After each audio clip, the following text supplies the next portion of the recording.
Hey there, YouTube. Welcome to Monday with Got That Funk. Thanks for joining me. I wanted to talk a little bit about some conversation I've been witness to online. The same conversation virtually been had by several different parties. I'm not going to name names because it's really irrelevant to the point.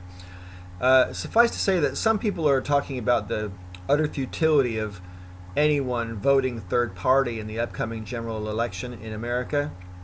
And many of them are also talking about the futility of the main third-party candidates, the most prominent being Gary Johnson and Jill Stein. Gary Johnson, obviously the Libertarian candidate. Jill Stein is for the Green Party. Now, as regards Johnson, I think recently he's made a couple of faux pas on the news, which pretty much put him out of contention as a serious contender, if you even wanted to entertain the idea of a third party as serious in the first place. I pretty much think that he's shit the bed now. Not even being able to name a world leader that he admired. I can't even believe you couldn't come up with something that was false, rather than just sort of saying, I'm having a mind fart, I can't think. You know, you can't do that when you're running to be president. You just can't do that. So Johnson is out of there. So my conservative friends who were too disgusted with Trump to vote Trump and were probably going to vote Johnson, I don't know what they're thinking now. If you're one of those people, I'd be interested in hearing your views. As regards Jill Stein, this is the conversation I've been witness to more often. Several people that I'm acquainted with on social media have talked about how they think that if Hillary Clinton loses to Trump by a slim margin and that Jill Stein gets a similar number of votes that would have made up that margin, that it will be Jill Stein's fault that Hillary didn't win. Now, I absolutely abjectly disagree with that on loads of levels. First of all, this assumption that people, if they weren't voting for Jill Stein, would have voted for Hillary Clinton is absurd on its face. They could have voted for Hillary Clinton. She's running. But they didn't want Hillary Clinton. And therefore, rather than not vote, they voted for someone that they wanted to vote for, someone who reflected their values and more or less of their political inclinations, that kind of thing. What the fuck is wrong with that? That's what democracy is supposed to be. But also, some of the people that were making this complaint were complaining about Jill Stein in particular because the way Jill Stein is running her own campaign is quite directly opposing herself to Hillary Clinton as opposed to trying to tear down Donald Trump. And they object to this because they think it's bad on Hillary. Well, you know what? Hillary Clinton has enough problems, I agree, and doesn't need anyone else making her look worse than she already makes herself look. Okay? Bottom line is that's Hillary's own fault. Hillary was never a good candidate, people. She was never a good candidate. Yes, I've got sour grapes about Bernie, and I'm not going to deny it. Absolutely.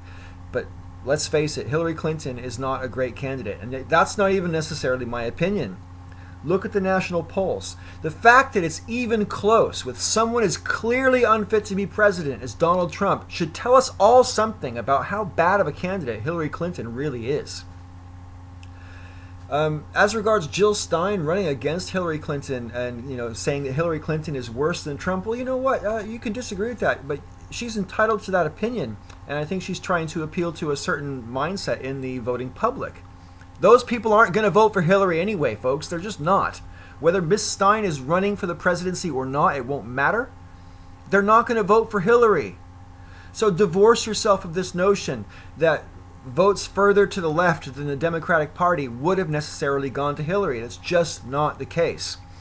I myself have prevaricated on how I'm going to vote this November, if I'm going to vote this November, and so forth. And I sort of had told myself that I was probably going to have to swallow it and vote for Hillary, but I'm having a really hard time doing that. I would have to be pretty sure that Trump was going to win to actually go ahead and go to the poll and cast my ballot. Because at this point, see, my main concern about Hillary Clinton, and there are many, but my main concern about Hillary Clinton is that she is a military interventionist by nature. She doesn't think there's anything wrong with American interventionism abroad. And I'm not when you vote for someone in election, you are directly declaring that you politically support that person. That's what a vote is. It's a voice of political support. And I can't give my political support to something that I know I can't support.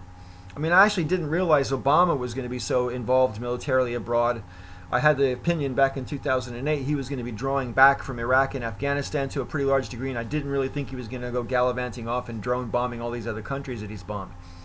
On that front, I'm particularly disappointed with Obama.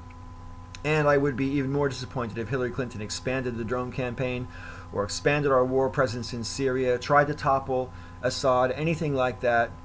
If she got militarily involved against Iran without being provoked directly by Iran first, I'm sorry, no. Hillary Clinton is just too much of a war hawk for me.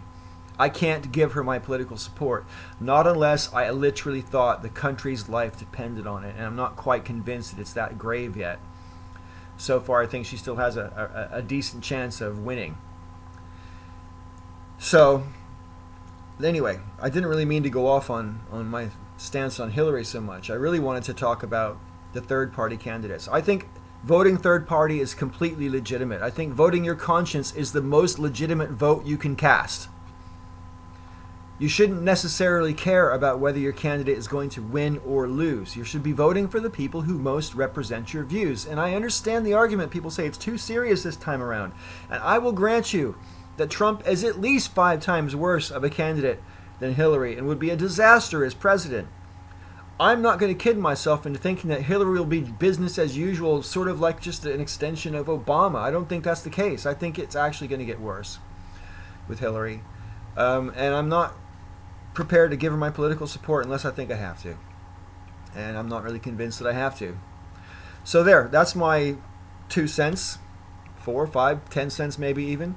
I want to hear your views about what I've said and any other related issues, and thanks for watching. Up next on this channel will be Sister Danger. Don't know what she's going to talk about since we're not in round robin anymore, but I'm sure it'll be interesting. It always is. Until next time, thanks for watching, and may all your ups and downs be ups.